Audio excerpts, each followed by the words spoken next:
ATG show. Our goal is to guide you through English learning process to help you improve your English language. So many students find it difficult to speak like native speakers, and they actually would love to use English movies to improve their English speaking skill. But they do not know how to start this strategy or this technique. Today we are hosting Mr. معتز or Ismail to talk about this strategy in details and to help you get the most out of this technique. Welcome, Mr. معتز. Welcome. Thank you for hosting me. Okay, to start with, what do you think is the importance of using or including English movies through this English learning process, let's say? First of all, speaking a language is something that is crucially important, and students have to acquire this kind of skill in order to be able to communicate with other communities, especially those of English-speaking countries. And to master such a skill, you have to have a group of vocabulary, cultural components, and ideas and thoughts we can communicate. Yep. And in order to talk about this topic, we have to shed light on the benefits and use of movies, in which students actually can gain a lot. Particularly, movies have a lot of cultural components and ideas and thoughts and discuss real situations. Movies are considered to be sources of information, ready-made information for the viewers, as well as for students. So, what are the benefits of watching movies? They affect, let's say, the pronunciation or the speaking skill. Mainly, you are interested in speaking skill. So, what watching movies does for an English learner? Well, watching movies actually develop and improve many things. First of all, and generally, the speaking skill in general.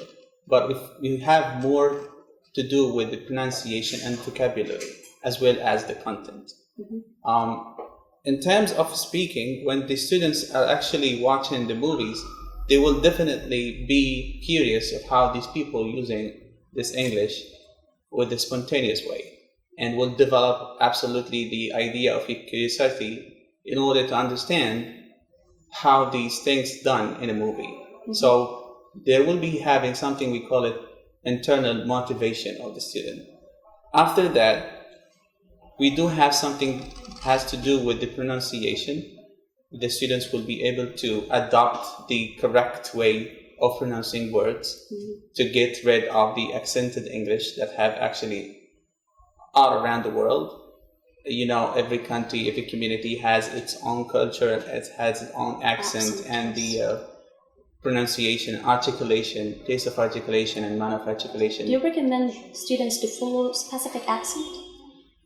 Well, as long as it is for English-speaking country, whether it's Australian, American, British, but mainly the most important one, the original one, actually is the British accent. Yes. Because it's considered to be the origin of the language. Yes, so many students ask, what should I follow? Should I learn the American accent or the British accent? So this is the answer. Yeah, absolutely. British accent British is the only answer for such a question. Yes. Because it is known that you go for the original part, not only for the other parts. But if you actually have a kind of inclusive method to cover all the accents, that would be something greater than the other things. Well, the other thing that we need to more focus on is that, as you know, movies are different and they have different topics, and consequently they have different vocabulary and ideas and information. Regarding vocabulary and content, movies actually have many different ideas and topics that talks about. For example, if you're watching a Harry Potter movie, you'll definitely know all the words that has to do with the magic and magicians. If you're watching a military basement, you will definitely find that a lot of words that actually have to do with the military and orders and officials and stuff. Yeah. And if you're talking about science fiction movies, you will definitely add more vocabulary, more and more vocabulary to the students.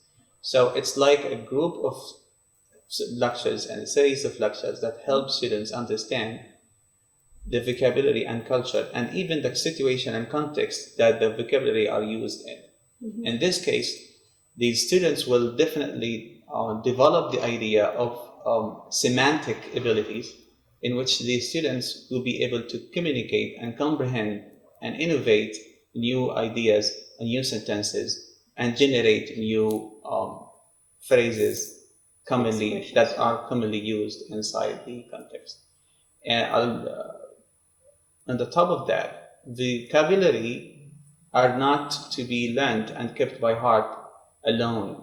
They have to be learned through the context inside the situation or a conversation between two, because mind actually keep by heart the situation, not the vocabulary. Yeah. So if you have a list of vocabulary, for example, and you keep it by heart, after 1, 2, or 3 months, you will definitely forget them.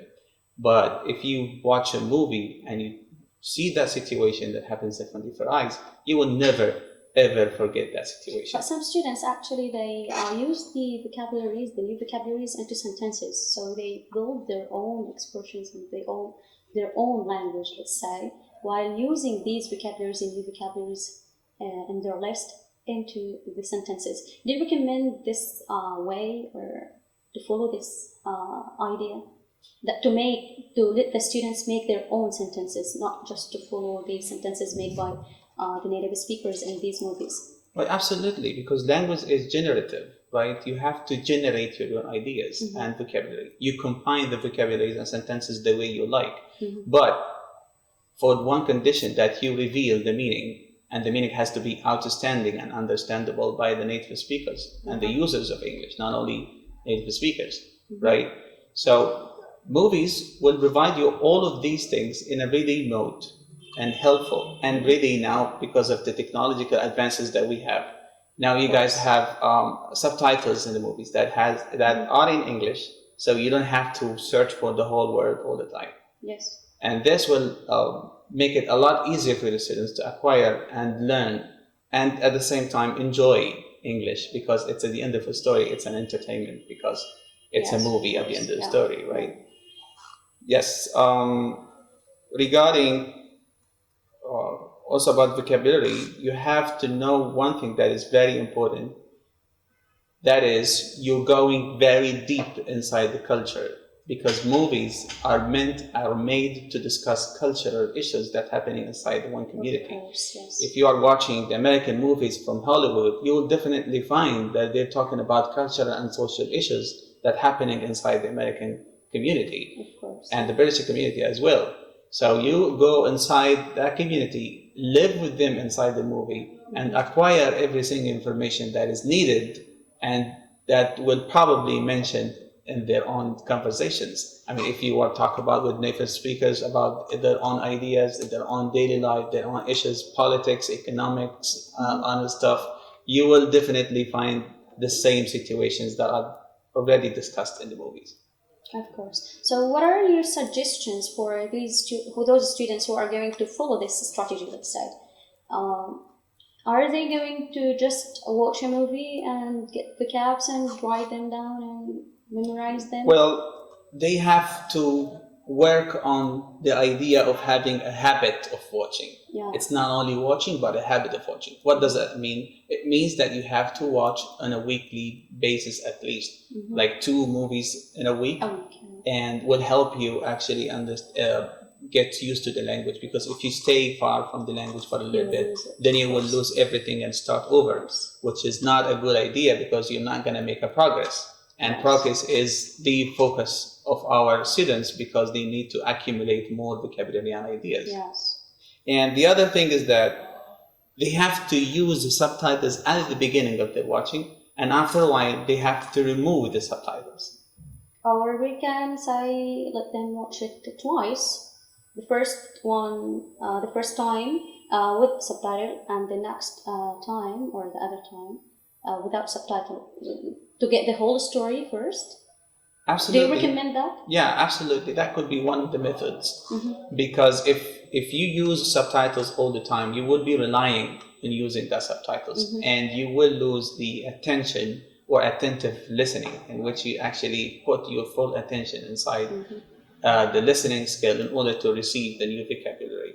The other thing is that you have to have your dictionary with you, very close to you, because you need now we to have know. dictionaries on mobile phones. Yeah, so you directly they can translate any word that they can. Absolutely, we have easy access to the dictionary, digital ones that can help you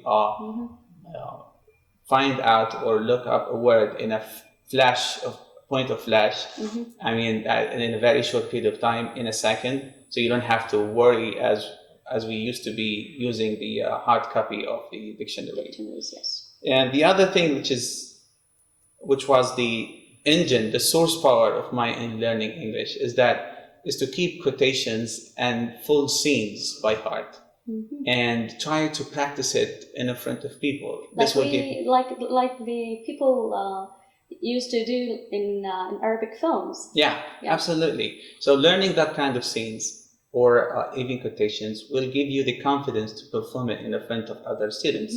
And once you get confidence, everything becomes easy, because confidence is the engine, is the factor that makes you talk. Yes. Even in your own native language, not only in English, right? Yes. So if you keep that thing by heart and you know a full scene with a full conversation, this gives you that you are doing well in making conversations. And you need to write down some vocabulary and words in your own notebook, because it's in order to be very easy to recall it. Because we do have a lot of stuff, a lot of work inside our life. We're very busy doing this and that, studying our other subjects, because English is not going to be the only subject we have in our life.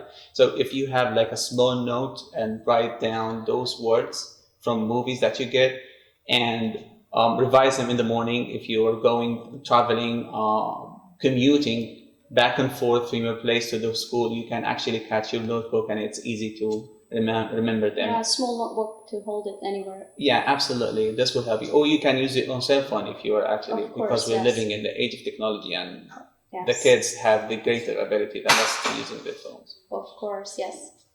And what are the tips to the students? What do you recommend students who are going or who are willing to follow these techniques or these suggestions that you've mentioned before? Well, in order to make the most, let's say, of this strategy. Absolutely. In order to learn something, this something has to be interesting, right? So you have to choose an interesting movie that comes with your own interest and trends and tenets, right? Yes. Because if you're choosing a movie that has to do with chemistry and physics, and you don't have any kind of interest there, you will get bored, and consequently you will get bored from the language itself, which is not the idea, right? Selecting on a movie has to be pretty much close to the level of the students, and you have to put into consideration that English has many varieties and have many accents, right? And there are some very vernacular language of the black people, for example. They have very different accents, which may make you feel frustrated when you listen to them, because they're not, a kind of open to the world, probably because they haven't had any experience. So beginners should choose movies that suit their level. Absolutely. Pretty much close. If you go to the very standard, I would recommend to start with animation movie, because it's very clear, and they make sure that it's very clear because it's already made for children. Course, yes. And as a beginner learner, you have to go through the childhood phase and period, because you're learning a language as if you are a child, and then you're growing up and you accumulate experiences unless you become a professional speaker. Yes. And do not forget about your dictionary. Do not forget about it, because you're gonna need it at certain time, and you have to keep it close with you all the time. Again, you have to repeat short sentences, short phrases. You have to pause the movie. Do not just watch. You have to pause it once and twice. Repeat. Yeah, pause and repeat, and go back again and again and again, unless you master that word. All right. And last things that you have to make sure you use it, as you said before, that we need to use the subtitle, and then we have to watch the movie again without the subtitle. Yes. If you come across a new word and you didn't feel that you understand it completely, you have to go back and search for it unless you master it. Yes. Searching a new word is the only way that can keep it forever in your mind. Yes, if you just included several, let's say, senses into one word, yes, so you can get the most of memorizing it. Absolutely. Yeah. Okay, Mr. معتز, to end with, would you recommend students to use the same techniques and strategy, this strategy of watching movies and all the recommendations that you've mentioned before, would you recommend them to follow the same thing when they watch any other type of videos, let's say, on YouTube, such as motivational videos, religious videos, educational videos, in English, of course. Yeah. Would you recommend the same strategy, the same thing to do, not just for movies? Yeah, absolutely. They can use the same strategies to watch educational movies or videos, sorry. And these videos will actually help them at two levels: the levels of speaking and fluency, and the level of educational information. Yeah. And this is very helpful. And they can use a characteristics in the YouTube, which is called CC, which gives you the subtitle ready for them. They don't have to search about the subtitle and add it for the movie. Now it's ready for them. These educational videos will help them also in terms of grammar, because so many of them discuss grammar rules, and they will learn the grammar at the same time, speaking at the same time, improving the skills. So this is very beneficial for them. Of course. Okay, thank you, Mr. معتز, for being with us today, and thanks for your time and these valuable information. It's my pleasure. Thank you again. So as usual, we have a challenge every episode, and today's challenge is to record yourself saying 30 verbs in 25 seconds. And that's all for today. Thanks for joining us, and thanks for being with us. See you next episode.